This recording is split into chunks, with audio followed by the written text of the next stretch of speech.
Hey everyone, what's going on? I'm Amenadel, aka Green Grow Guy. And today, first of all, y'all, new attire. You know what I mean? This is my new so, it's my brand new summer hat. You know what I mean? You're gonna see me covering my dome a little bit more this year. Um, anyway, with that being said, welcome back, everybody. All right, and for everybody that's brand new, how you doing? Welcome. You know what I mean? Today, what we're gonna do in the urban farm, y'all, is actually look at everything. The progress that we made so far. Go back and check out the videos. We made a lot of progress. We moved the polycarbonate house. We totally reconfigured the way the whole grow rhythm in the yard is going, and with a big yield projection. The last video I did, creating a cucumber fence to fill in certain spaces. We're going to install a drip system. We're going to install a solar fan in the polycarbonate house. Like, we still have some stuff to do, guys. Like, you know what I mean? And the weather is finally at the point, hopefully, okay? Hopefully, where, you know what I mean, I could be consistently coming out here, and the fruits and the vegetables are growing productively. Because to be honest with you, everything is growing great, guys. But if you watch my other videos, I was having days of like 39 degrees, 40 degrees. So even though it wasn't frost, you know what I mean, it was giving the plants a little stunt. You know what I mean? My carrots are finally coming alive. Certain things are finally coming alive. Like my pods that I made, they're starting to wake up. Just because they needed the heat to go with it. Sorry for the glare, guys. I apologize. Let me adjust that.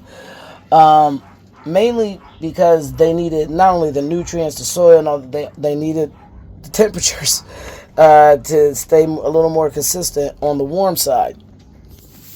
But with that being said, inside my polycarbonate house, y'all, I'm actually feeling okay. Yes, I am going to clean out underneath my grow table here in this polycarbonate house, y'all, because sometimes, you know, urban farming be urban farming, and y'all, you know what I mean? But around, and what I will tell you guys is I did finally feed these with nitrogen.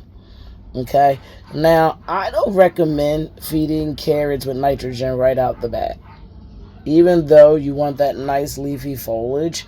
You know what I mean? I've noticed when I do it that I tend to burn my stuff up, so I do wait until they get approximately about like half an inch, and then I sprinkle light bone meal on it, give it a little jolt, which it did, because just a couple days ago, these carrot toppers right there, they weren't there. So progress is being made after one water.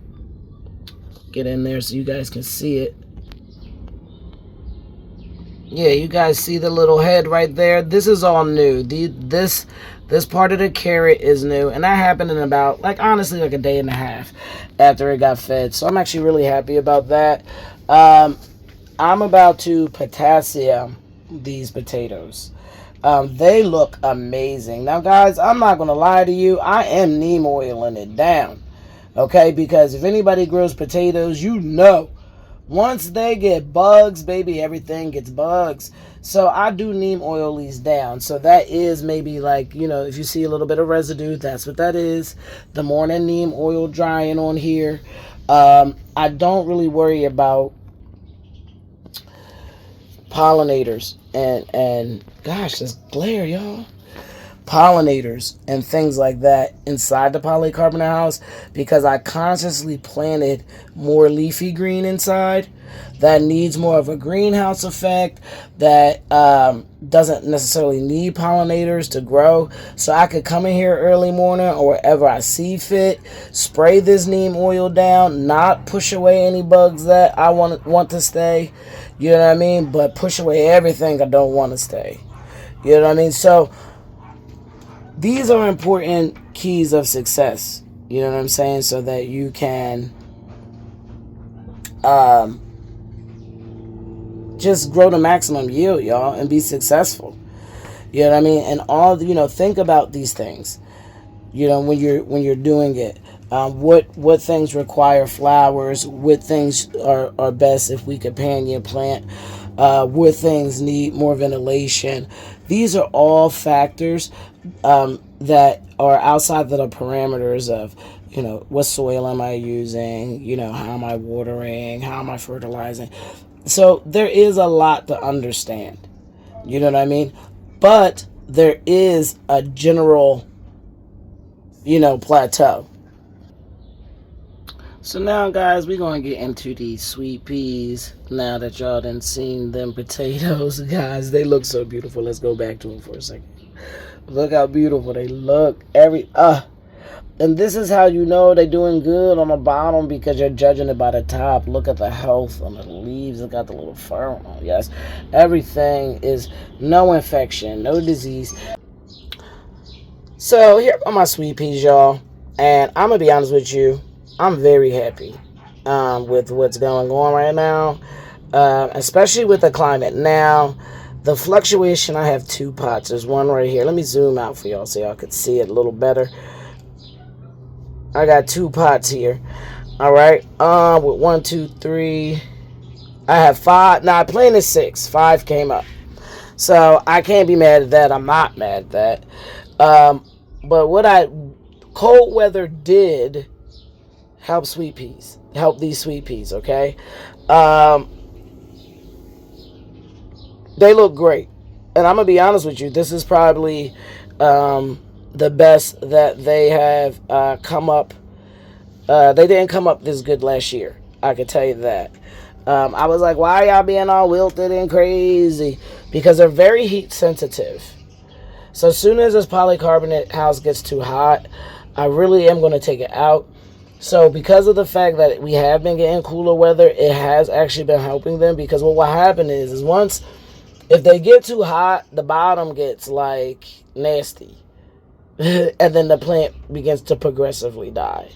You know what I mean?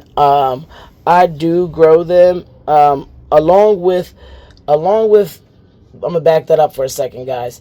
Along with the plant getting nasty at the bottom, it will get like, it because of that, it will make it prone to fungus. And then that will, and I promise you, certain things, and sweet peas is another thing, you don't want any of these things getting bugs. You don't.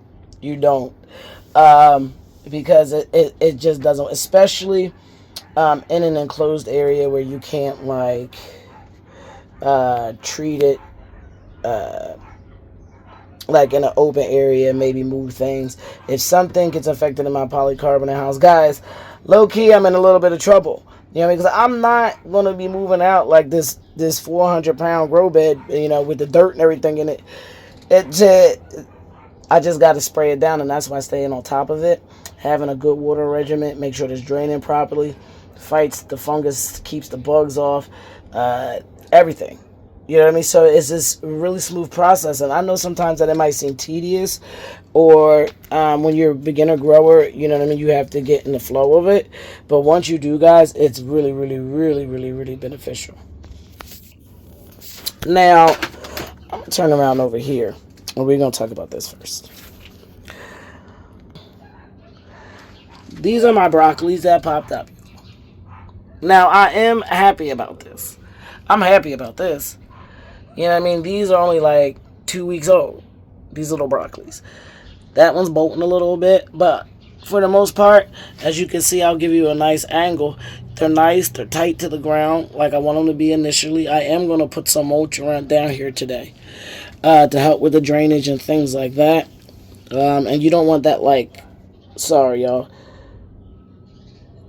And you don't want that white mold on the top of, your soil, because it's not evaporating right.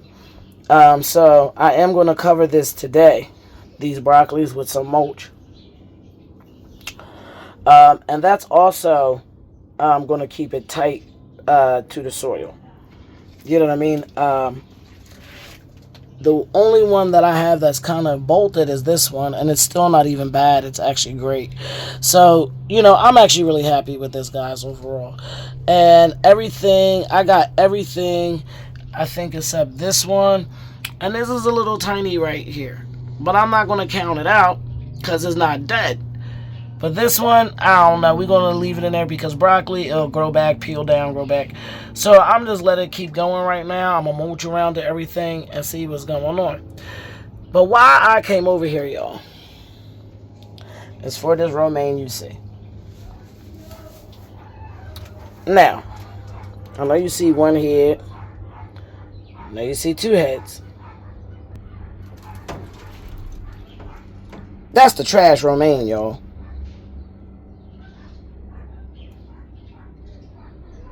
So, even if you're not like, yeah, I'm a seed, or I'm going to go buy plants, when you go buy the romaine, put it back in some soil and you get more free romaine, do something. Do something. Let me show you. Do something. Come on, romaine. After I ate it, cut it down, put the bottoms in the dirt. Come on.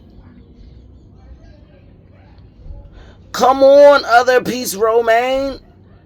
Here goes the onion, y'all, and it's trying to do something. There's another onion here, y'all, right there, trying to do. And see, here go another one right here, trying to do something. All food I ate, and I just put it back into my garden, and it's about to make me some more food. See how I'm winning? I'm winning. And I just want you to win too. Alright. So let me stop running my mouth because y'all know that's what I do. That's what I do. Over here, don't judge me, y'all, because I do still have some tomato plants. And I promise y'all I'm going to plant these things today. Because I planted everything else. So I know you want to come at me, but in the same essence, you can't, because I had a lot of plants. I got a lot of them drawings now. They watered, they fertilized. You know what I'm saying? I'm still trying to organize it with my last two tomato plants. I do feel like y'all judging. I do. But right here, tomato plants, I think I got one Roma and one big boy down here. You know what I mean? They're going to go down. They going to go down today, y'all. I promise. You know what I mean? Here goes the spearmint from actually a year and a half ago. I had this for a minute. This is like a second season, actually. Like, this is, like, when I tell you this pot, and it's a nice size pot. It's probably like a 4-gallon pot. Okay, started out as one of these little teeny cups like this. You know what I mean? And my wife just picked it up for me. And now this is to the point that it illuminates, the aroma illuminates the entire urban farm. You know what I mean? Once it gets a nice height, which is only a little more than this. And the thing is that I cut it back. You know what I mean? You winterize it. And then as the spring comes, new mint comes. It is so hard to kill mint. If you're out here killing mint,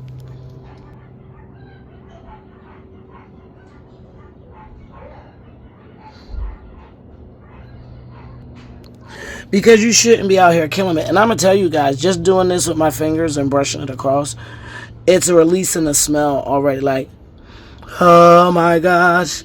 Like, do this. Certain things, guys, you can do even if you live in really small spaces and still, like, get so much pleasure out of it. Like, the aroma of this fresh spearmint is all that.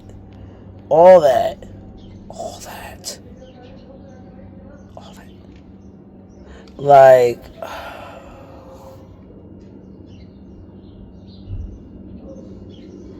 I love it. But onion that I had just put in here, this one didn't do nothing. So this one right here, it ain't do nothing, y'all. So you know what I mean. And you know, I like that you saw we planted these at the same time. So let's really talk about it, because I really want to talk about it, guys, because I really want to, you know, this year show you what works, what doesn't work, And sometimes it just don't work. You can do the same exact thing and it just won't work. And here's a prime example. Same exact thing, same exact time, same exact onions out of the same exact pack. This one made it happen and this one didn't. It happens. Is it really a blooper? But it's something that I know is not going to live. I'm not going to just be like, well, give it hope. Once you see that happen, guys, take it out. You don't want the plant to start molding, breaking down, bringing bugs or any type. Soon as you're like, it's no good. Soon as you make that determination, excuse me if my lips is all dry. I need to put some honey on my lips. Soon as you make, I'm gonna put this on, guys, and hopefully block out a little of that sun so the video is a little better. The sun is sunning finally, so we're not gonna be mad at Mr. Sun, you know what I mean, for doing his big one, or Mrs. Sun, you know what I'm saying. Equal opportunity here when it comes to sunlight, you know what I mean, or them or they, son. Listen, you already know. So, but like I was saying, take that stuff out, y'all. Don't hold on to stuff. Don't be a plant hoarder. If it's dead, it's dead. Don't keep it. Get rid of it. Because you're going to do yourself a disservice. You know what I mean? Because you're going to wind up infecting your garden. You know what I mean? Just because you couldn't throw something out. And that's not worth it. You know what I mean? So, I showed you the onions. I showed you the mint. Showed you the tomatoes that I'm definitely planting. Now let's get to these pods. Now, y'all, I feel, I don't know. So, if I could be 100% honest, I see my tomatoes finally popping up. Okay, that's another tomato popping up. Okay, I think this is about to pop up. Okay, so my tomatoes, okay. This is a corn right here. Yes, okay. That's popping up. Now, when I take this back, now granted, don't judge its crustiness, because I'm only watering it with the spray bottle. Because one of the things, now I'm gonna be honest. Now, one of the things that I didn't like about this, and I told you guys this is the first time that I'm using it. While I'm down here, I'm just gonna give it some water, y'all. Don't judge it. Is it doesn't have holes at the bottom. So this is really just like a real greenhouse once you put the lid on. So you do have to monitor it on cold days when it's moist and it's not evaporating right, because what will wind up happening, it'll get a little crusty. So I did take the tops off because the weather was being like real funny, you know what I'm saying? And because the weather was being so funny, y'all, I didn't want it to get like moldy and start doing a whole bunch of weird stuff on the top. So I did take the lids off and let it kind of air out.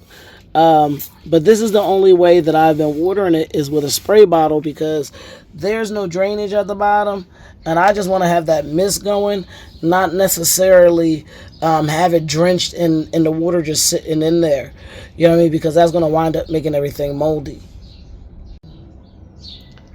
Okay, y'all. So instead of dragging y'all along, what I winded up doing was I just paused and did some work off cam. And that was actually, spray them down with this spray bottle. Make sure that you keep the water in this, fresh. You know what I'm saying? You don't want no nasty, stagnant water. So I will empty this out every now and then when I think it's been in here for a minute. Put some fresh water in it. I usually don't fill it up. As you can see, it's actually rather low. The level's like, it's like a quarter of the way filled. Because I'm only, like I said, spraying these down. And this is all I put in here is the water for this, So you will get multiple spray bottles, guys. It will save you a lot. You know what I mean? At least start out with like 5. And they're cheap. You know what I mean? You can get them for $1, $2. You know what I mean?